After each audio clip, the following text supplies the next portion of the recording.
చెప్పడం కాదు, అందరికీ ఆ నిజాన్ని వినిపిస్తాను.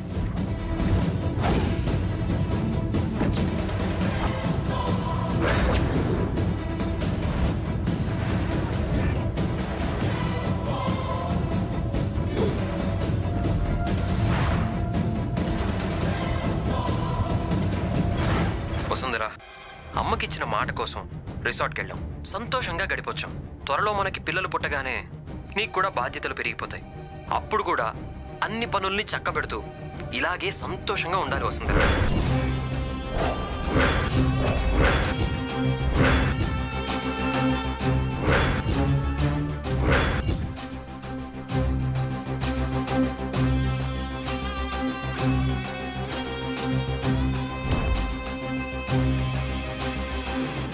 మనం ఎలాగోలా ఒకటైపోయాం వంశీ సార్. మనకు పిల్లలు పుట్టాక కూడా ఇక్కడే ఉందాం.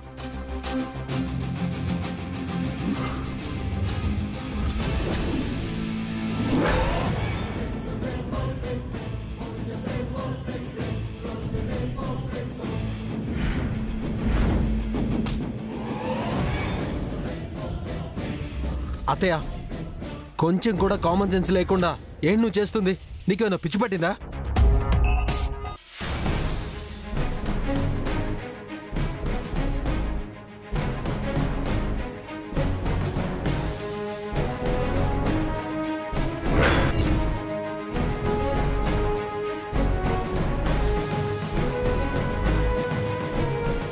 శ్రీమతి గారు, జరిగిన దాని గురించి వదిలేయండి.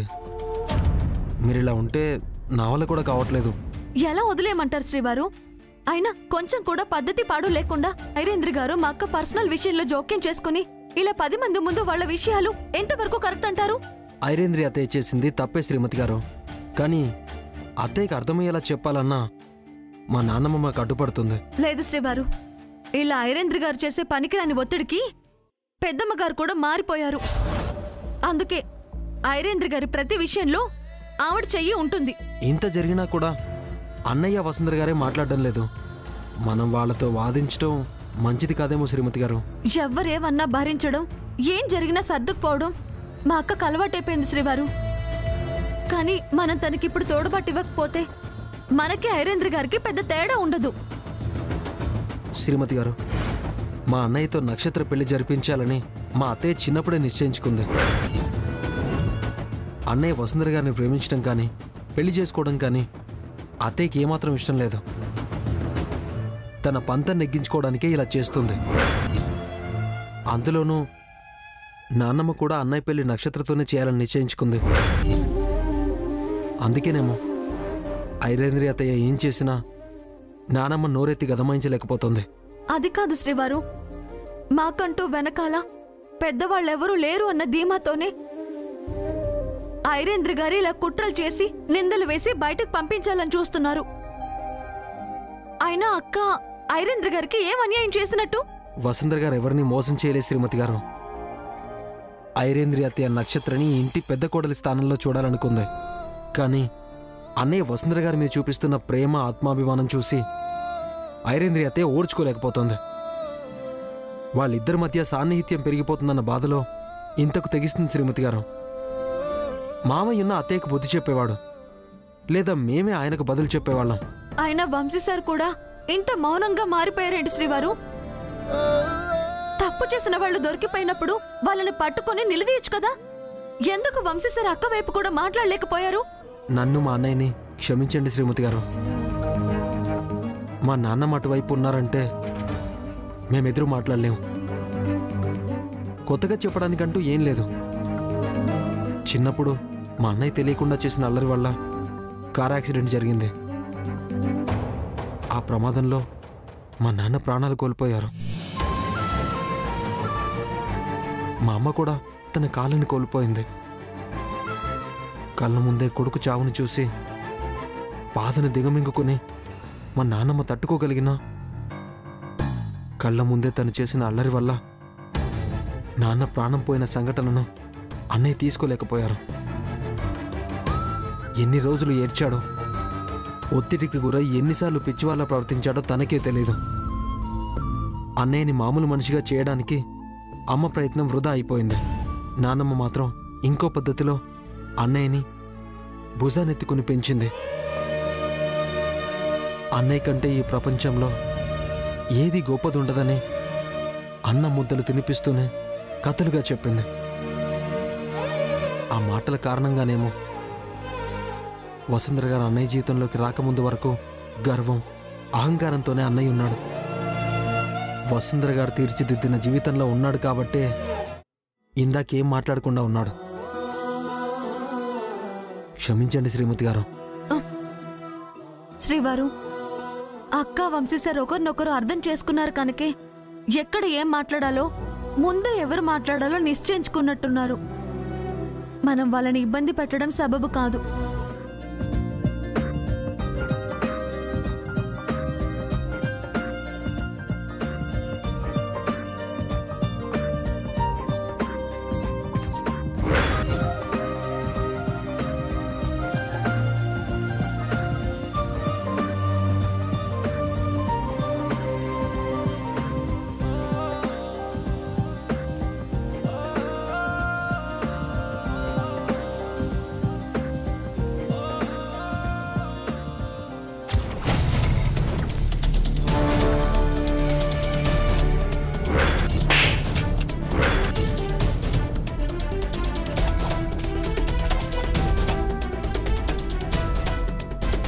ఐరేంద్ర తొందరపడి అనవసరంగా తప్పు చేసింది. అందరి ముందు వసుంధర మాటలు పడుతూ ఉంటారు. ఆయన ఎక్కువగా బాధపడ్డారు. ఐరేంద్రి అలా చేయకుండా ఉండుంటేనే బాగుండేదేమో.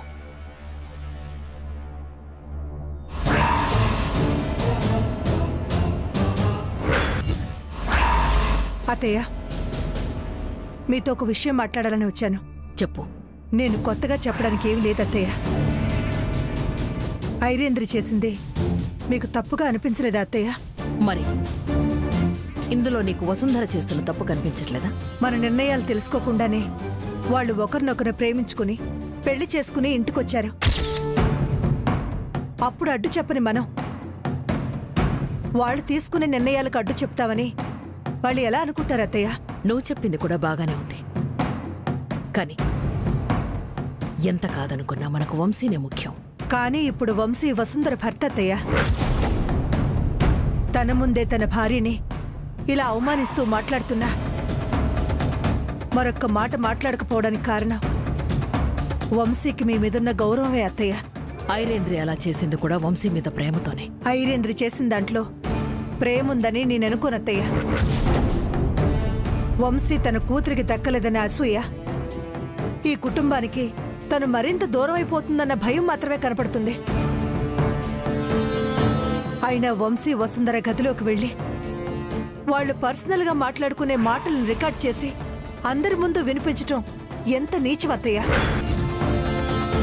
వసుంధర కోపం తెచ్చుకుని తనకున్న పెద్ద కోడలి హోదాతో ఐరేంద్రని బయటికి గెంటేస్తుంటే, సుచిత్ర, వసుంధరని అన్నేసి మాటలంటుంటే నాకు కూడా మీలాగే కోపం వచ్చింది అత్తయ్య. మీ మాటకి ఎదురు చెప్పడం ఇష్టం లేక ఆగిపోయాను. అలా అయితే అసలు నువ్వు ఏం చెప్పాలనుకుంటున్నావో అది చెప్పు. మురళి లాంటి మంచి మనిషిని నక్షత్ర పెళ్లి చేసుకుని అక్కడ సంతోషంగా కాపురం చేసుకుంటుంటే ఇక్కడ ఐరేంద్రి వంశీ వసుంధరల కాపురంలో ఇలా చిచ్చు పెట్టి వాళ్ల మధ్య మనస్పర్ధలు తీసుకురావడం అవసరం అంటారా అత్తయ్య? తను ఏ ధైర్యంతో ఇదంతా చేస్తుందో నాకు అర్థం కావట్లేదు. అంటే నీ ఉద్దేశం ఏమిటి? నేనే దాని వెనకుండి ఇదంతా నడిపిస్తున్నాననుకుంటున్నావా? నేనలా అంటలేదు అత్తయ్య, మీరే అనుకుంటున్నారు. ఒక చిన్న గొడవ వల్ల ఐరేంద్రి అన్నయ్య గారిని వదిలేసి ఇక్కడికొచ్చింది. ఐరేంద్రికి ఇప్పుడు అన్నయ్య గారు మాత్రమే అర్థమయ్యేలా చెప్పగలరు. ఐరేంద్రిని తిరిగి మళ్ళీ అక్కడ పంపిస్తే తన మనశ్శాంతిగా ఉంటుంది అత్తయ్య. విన్నాను దినా, నువ్వు చెప్పింది మొత్తం విన్నాను. నువ్వింత మాట అన్నాక నేనొక్క క్షణం కూడా ఇక్కడ ఉండను. ఆగు. లేదమ్మా, వదినకి నాకంటే ఆ వసుంధరే ఎక్కువైపోయింది. అయినా నేను తిండి గతిలోకి ఇక్కడ ఉండట్లేదు వదినా, మా అమ్మ కోసం ఉంటున్నాను. సుచిత్ర, తను వెళ్ళిపోతే నేను కూడా వెళ్ళిపోవాల్సి వస్తుంది. ఇప్పుడు నన్నేం చేయమంటావో నువ్వే చెప్పు.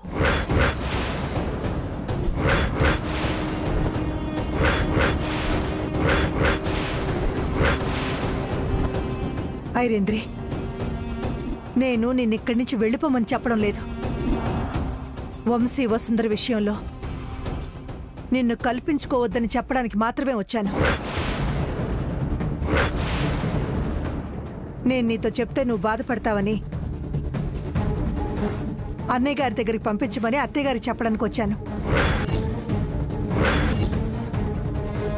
నీ మీద ప్రేమతో నిన్నిక్కడ ఉండమని చెప్పను. అత్తయ్య గారి మీదున్న గౌరవంతో ఏం మాట్లాడకుండా వెళ్ళిపోతున్నాను. ఇంకెప్పుడు నా పిల్లల జోలికి రావద్దు.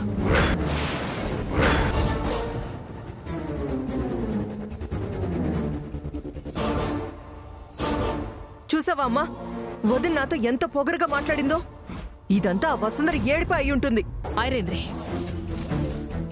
నా కోడలు సుచిత్ర గురించి మాట్లాడే అర్హత నీకు లేదు. ఇంకెప్పుడు ఇలా చేసి తన మనసు బాధ పెట్టకు. అయినా నన్ను అడగకుండా ఈ ప్లాన్ చేసినందుకే ఈ రచ్చంతా జరిగింది. ఇక మీదట ఏదైనా నాకు చెప్పే చెయ్యాలి.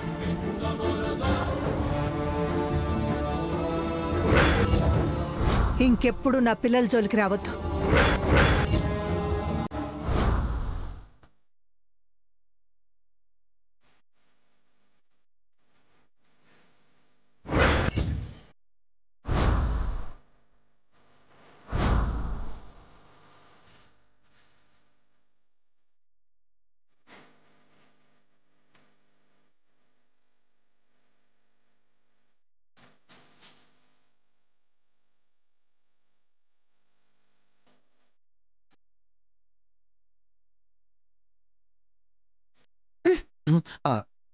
ఏంటి శ్రీవారు, అంత ఖాళీగా ఉంటే ఏ కత్తిసామో హనుమాన్ వ్యాయామమో చేయొచ్చుగా.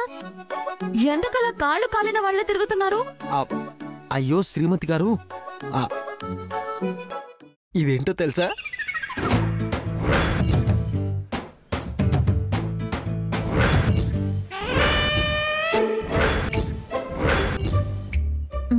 ఇదేంటో తెలుసు గాని ఎందుకో తెలీదు.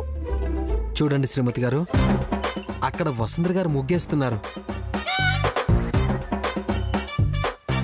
వసుంధర గారికి కొంచెం దూరంలో మనం ఈ ఆయిల్ వేస్తాం. జాగింగ్ చేసి బయట నుంచి వస్తున్న అన్నయ్య ఆయిల్ మీద అడిగేస్తాడు. అది గమనించిన వసుంధర గారు రంగుల ముగ్గులు వేయడం వదిలేసి అన్నయ్యని పట్టుకోవడానికి ప్రయత్నిస్తారు. వాళ్ళ చూపులు కలిసిన శుభవేళకి మనం వాళ్ళ మీద రంగులు పోసి ఆశీర్వదిస్తాం. ఏమంటారు? భలే ఉందండి ఐడియా. ముందు మీరు బయటకు వెళ్ళి ఎవరు నన్ను చూడకుండా గమనిస్తూ ఉండండి. నేను ఈ లోపు వెళ్ళి ఆయిల్ పోసేస్తా. అలాగే శ్రీవారు, మీరు వెళ్ళండి. నేను అక్క ముందుకు వెళ్ళి ఏదోలా మేనేజ్ చేస్తాను.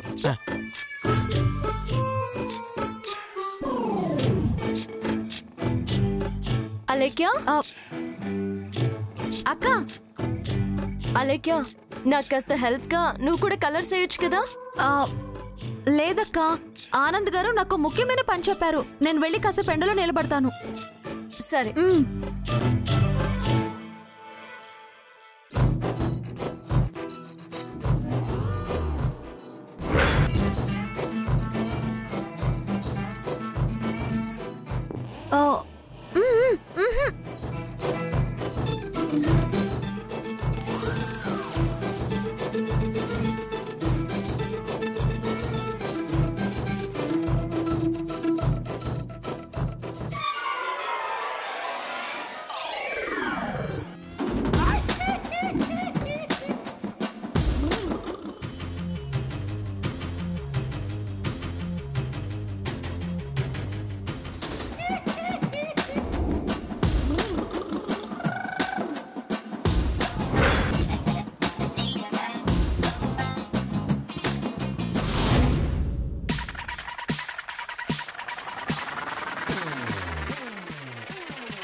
ఏంటలేక ఇక్కడ ఉన్నావు? ఏం లేదు వంశీ గారు, నాకు కొంచెం డి విటమిన్ కావాలి కదా.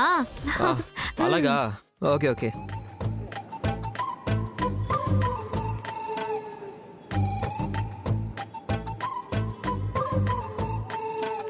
హలో రమణి గారు, నేనండి. హలో, వినిపిస్తుందా? హలో.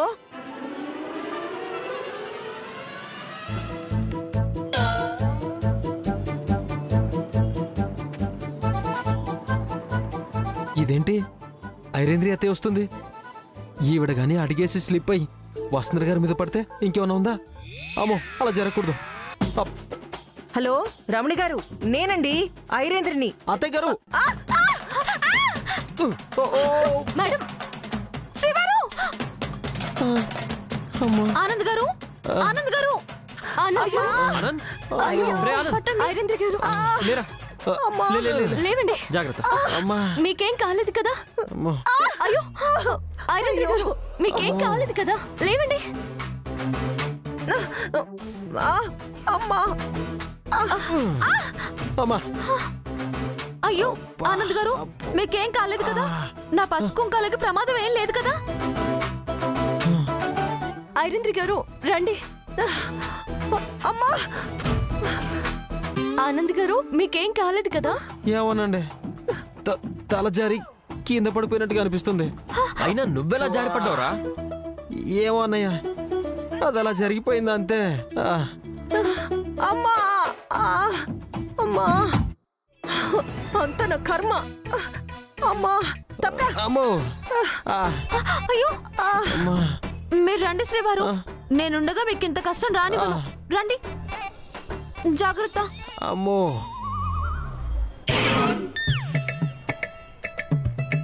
ఏంటి వసు, నువ్వుండగా నీ సమక్షంలో ఇంత ప్రమాదం జరిగిందా?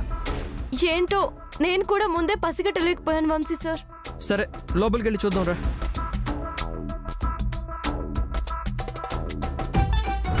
అమ్మా. అబ్బా. ఒప్పు. అమ్మా. అమ్మా. అమ్మా. శ్రీవారు, ఇప్పుడు ఓకే కదా? ఓకే అని అంత తేలిగ్గా అడుగుతారండి శ్రీమతి గారు.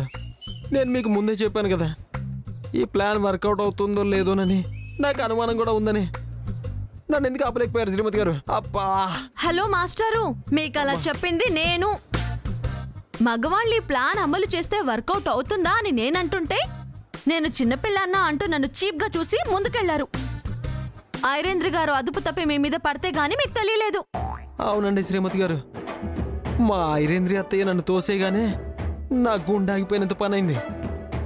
అసలు బతికి బయటపడడమే కష్టం అనుకున్నాను. శ్రీవారు, మీ మాటల్లో ఎక్కడో నిస్పృహ వస్తుంది. అక్కని వంశీసార్ని కలిపేందుకు ఇంకో ఎత్తు వేసేలా లేరు? ఇప్పుడిప్పుడే కొద్ది కొద్దిగా నొప్పులు తగ్గుతున్నాయి. పూర్తిగా తగ్గాక అప్పుడు ఎరుపు జెండా పట్టుకుని నిలబడతాను. విజయాన్ని గెలిచి చూపిస్తాను శ్రీమతి గారు. ఇక మీరేం చూపించాలనుకోవద్దు శ్రీవారు. ఒక్కసారి మీ ప్రతాపం చూపించాలని అడుగు వేస్తేనే మీకు ఇలా అయిపోయింది.